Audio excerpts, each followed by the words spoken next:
गर्भ की नारी थी, वो तक सके या तैयारी थी। और राजा था पहरेदारी में, वो तो जेल में बहन बिचारी थी।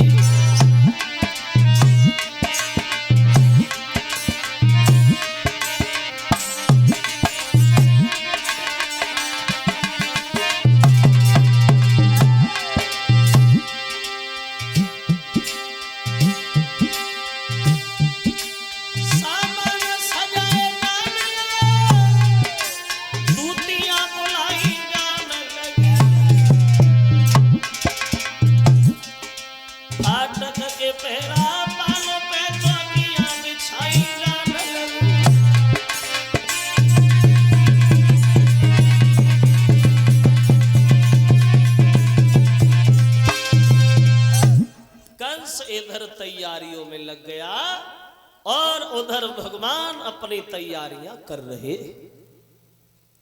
भादों का महीना, कृष्ण पक्ष अष्टमी दिन बुधवार को चले भगवान। धीरे धीरे पानी की बरसात हो रही है। उन पहरेदारों के साथ कुछ घात हो रही है। जैसे जैसे रात हो रही है, ऐसा लगता था कि भक्त और भगवान की कुछ बात हो रही है। जैसे जैसे रात हो रही है, वैसे वैसे कि फाटक के पहरा बालों पे बेहोशी आती जाती है।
सो गए और इतने में उस जेल की और एक चमकी उठी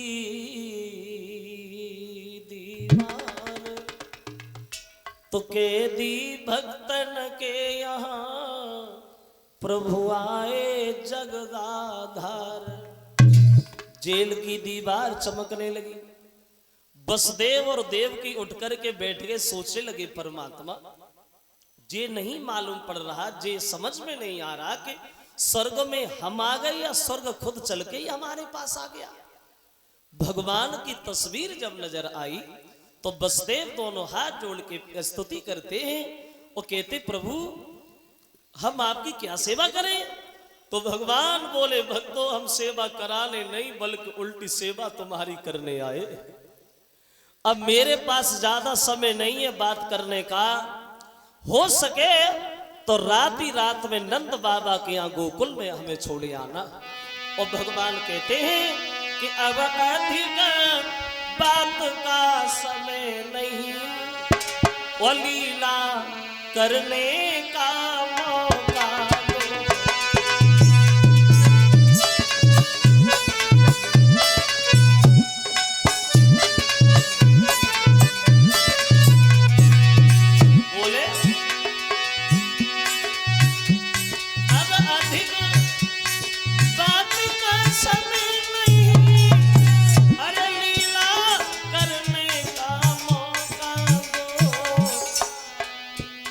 राती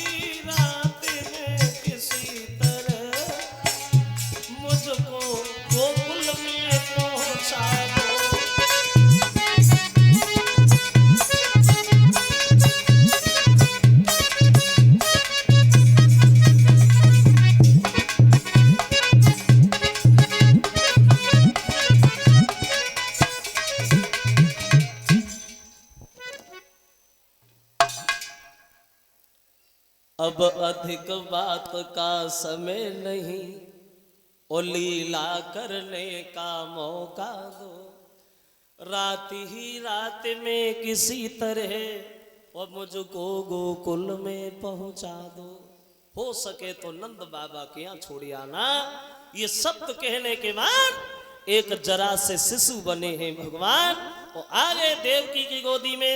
बोलिए भक्तवत्सल भगवान की।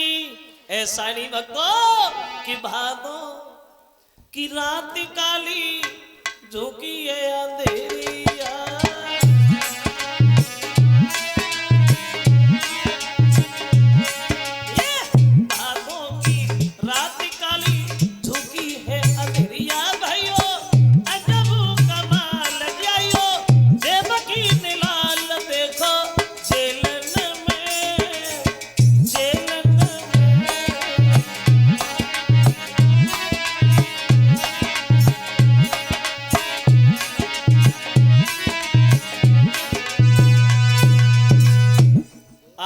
भगवान देवकी की गोदी। ए बच्चे खड़े ना हो, बैठ जाओ। ये व्यवस्था वाले लोग जो हैं, ये व्यवस्था देखें, ये बच्चे खड़े हैं, मैंने बैठा।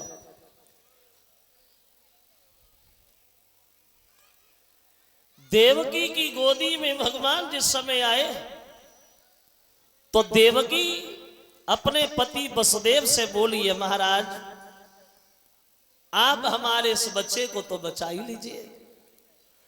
तो वसुदेव कहते देवकी अगर हथकड़ी बेड़ियां खुल जाए तो हम कोशिश जरूर करेंगे। कहने की देर थी, हथकड़ी बेड़ियां खुली नजर आई। पहरेदार गहरी नींद में सोते हुए दिखाई दिए। फाटक खुले हुए हैं।